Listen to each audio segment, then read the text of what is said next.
might need help.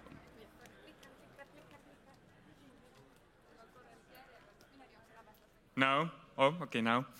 It's actually best-selling in category of popular science books. I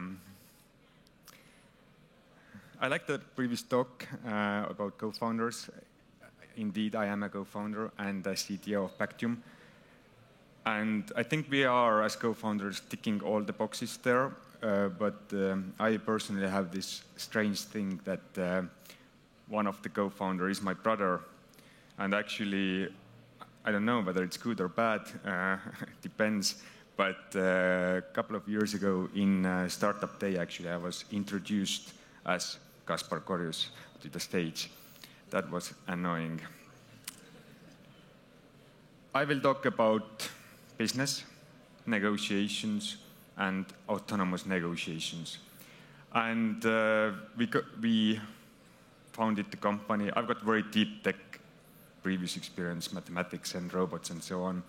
We founded the company about 3 years ago, and now we have been thinking about it and thinking about it again and building it.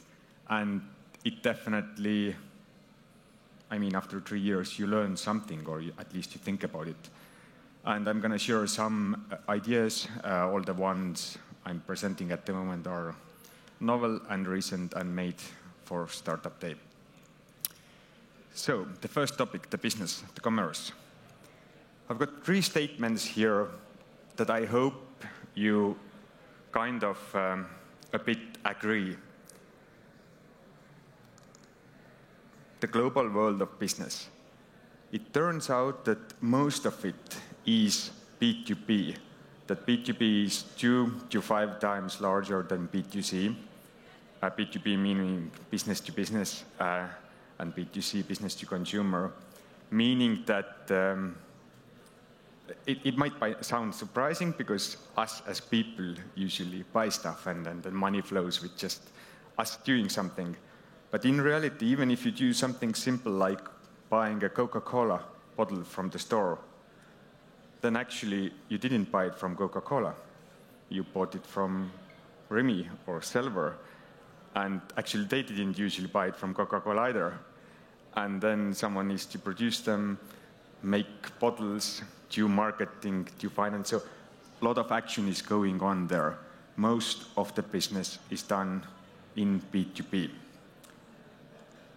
What is more, the B2B business is tiny bit different because it's not that you're going to go to a store and buy something. Almost all the revenue and all the cost for most businesses there is an agreement before the money flows. Like they're solidified into agreements. And the third statement, that these agreements very often are agreed with negotiations. You come to these agreements somehow. And a lot of them might be standard and like changing tiny bits, many of them very custom, somewhere in between. And from these things, if you agree semi with these sentences, it could be said that negotiations are a core pillar of business.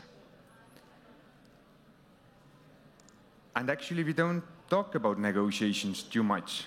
It's not even in the curriculum of studying business in University of Tartu. You don't have a course about negotiations. And it's not that common to talk about it in other fields as well. I didn't know exactly how to talk about it either, but we have been doing it for 3 years now. So I'm going to present the ideas, 5 of them, how maybe that were conflicting in my mind as well when I started it from different background. And these 5 ideas are: the first intuition is that negotiation is a clash, that it's a zero-sum game, that if one wins, the other loses.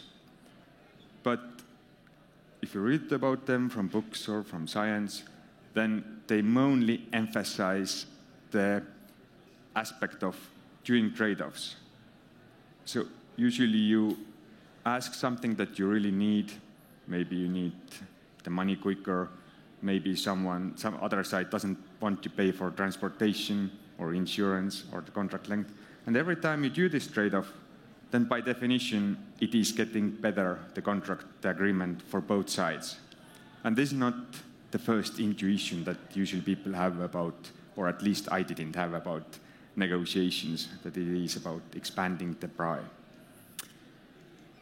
The idea number 2, maybe the biggest mistake I've done in my life before as well, we have this hunch or intuition that if we go into some negotiation that we focus very quickly on the very most important thing, because this is in our head.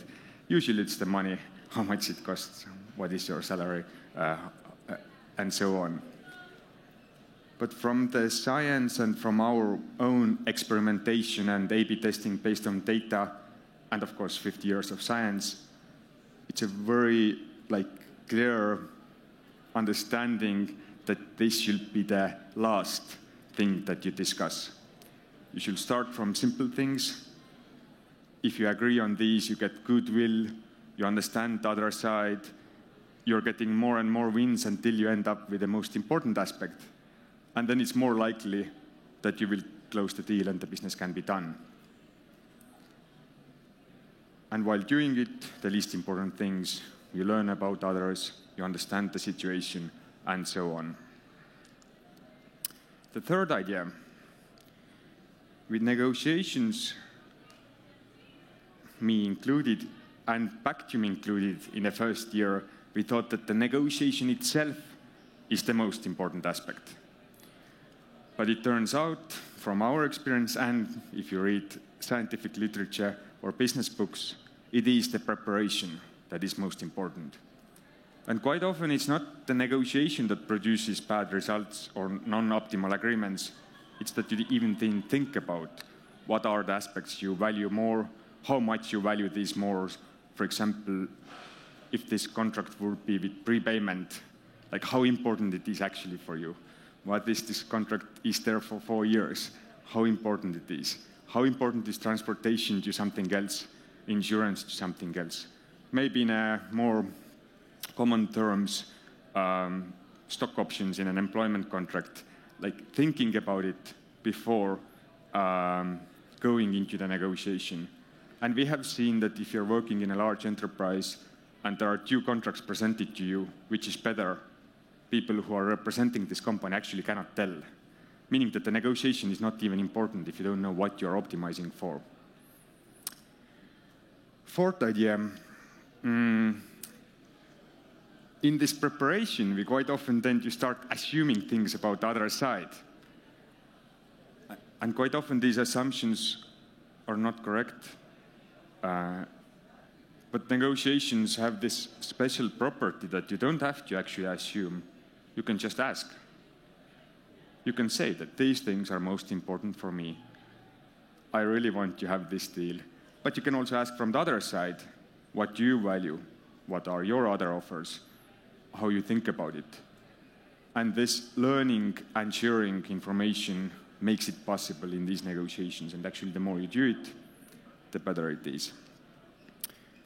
And now, the last idea, I think it was mentioned in the previous talk as well, that usually it takes time and you need to believe in it. So we had a fifth idea, or humans had a fifth idea, that negotiations are for humans. We, and not science, had the idea that negotiations can be automated, especially because there is a huge amount of them. They're faster and faster in how quickly you need to do them. There is a huge amount of data points that influence these things. And the preparation that needs to be done anyway for negotiations, actually you can do it for autonomous negotiations.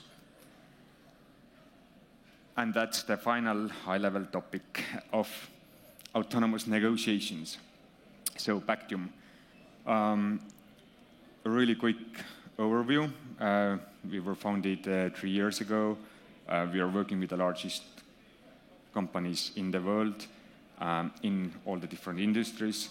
Revenue is growing 10x. We have about 80 employees, and we have raised 15 million, including Skype Mafia that was mentioned in the previous talk. We are coming from the first beginning of the presentation, we are actually aiming for the full market. So our vision is to do all the different types of negotiations, and actually B2C in end as well, but first B2B. And the mission and also the reason of the middle section is that we believe in this mission that it is worthwhile to talk about this aspect of life, because you can create value in there for everyone in personal life as well, and you can do it with technology. I'll now quickly, with one slide, show what is the product on high level, but today at 3:30 on the seminar room number 4, I'm going to do a demo as well, and then each of you can design your own autonomous negotiation, and we will discuss about it. But on high level, the product is rather, you could say simple. We are making, or you could say also very clever, we make multiple simplifications to make this thing possible, to do negotiations autonomously. So in the beginning, we agree with our customer, what are we negotiating? What are these terms? And usually there is 3 to 12 terms that they want to negotiate with their suppliers, with their tens of thousands of suppliers.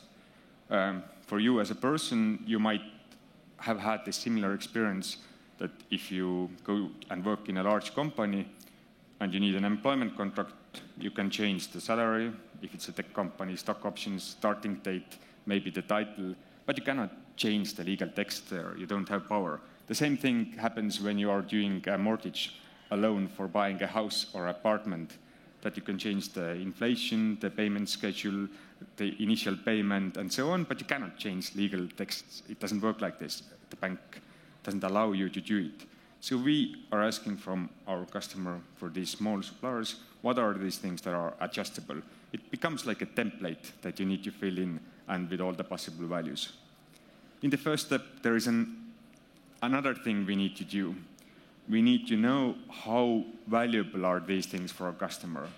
So we are basically writing out a function that tells a value for every contract.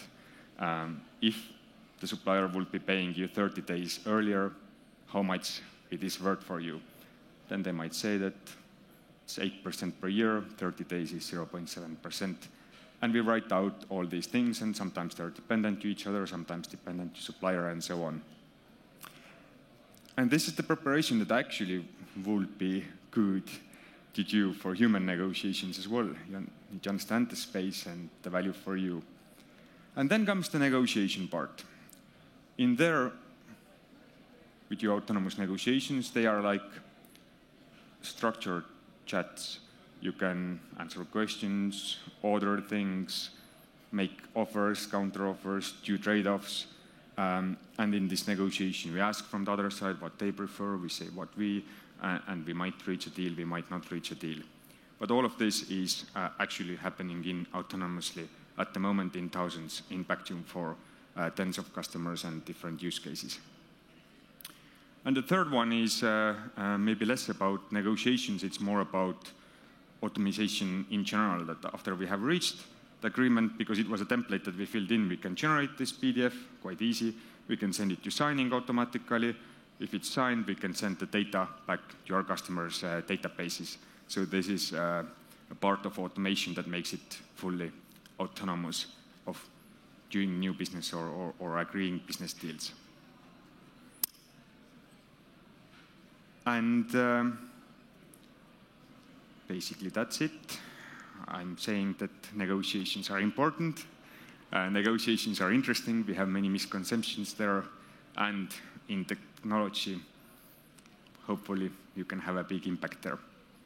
Thank you. Thank you, Christian. We do have some questions for you. Yeah. Brilliant. So, the first one. say someone comes up with another AI-based negotiation platform. What would a negotiation between two machines look like? One of our customers with who we are doing maybe hundreds of negotiations per week, one of their supplier actually contacted us that they would like to write a bot against it. And we already have, and then another wrote from the same customer to us, and then we have an agreement that we will do it, and we also have a first prototype where we have agreed now for machines, the protocol and the structure of this exchange of information and negotiation.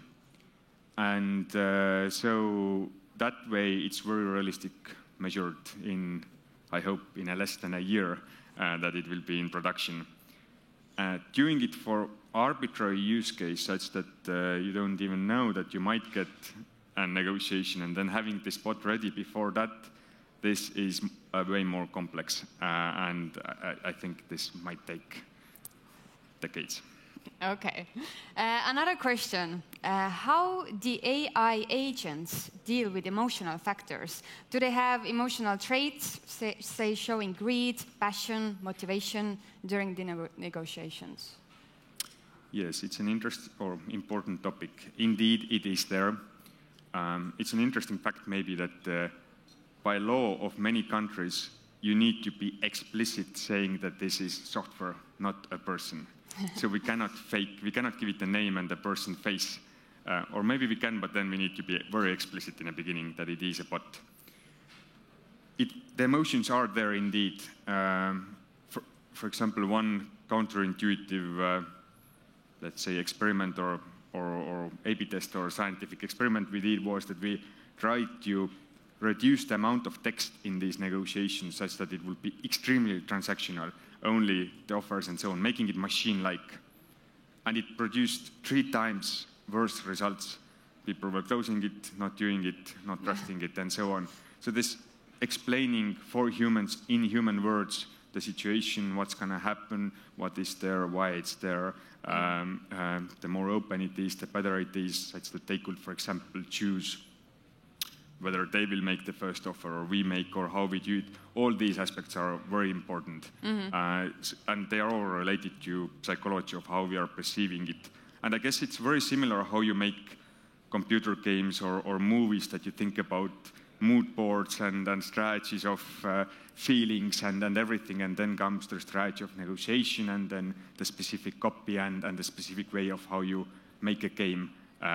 Computer game where you interact with characters. I guess it is very similar way of building these things, and it's very creative process, not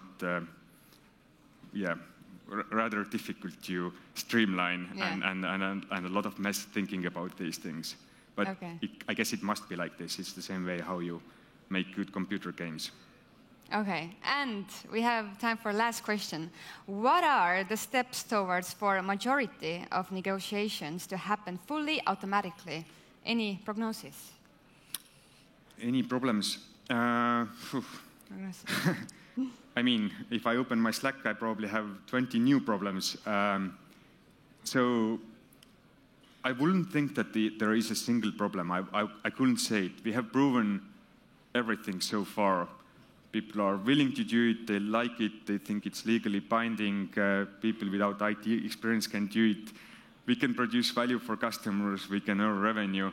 Now it's a natural step in the existence of a company that we need to start thinking about commercialization and profitability and many other aspects that make a business to scale. But I mean, if we don't, then someone else will succeed, and I think there are no stops in there. It's going to be there with us or without us. Yes. And Christian is going to have a seminar today as well, right? Yes. 3:30, so room 4. If you're interested, go and see him to learn more. So thank you, Christian. It was awesome to have you here.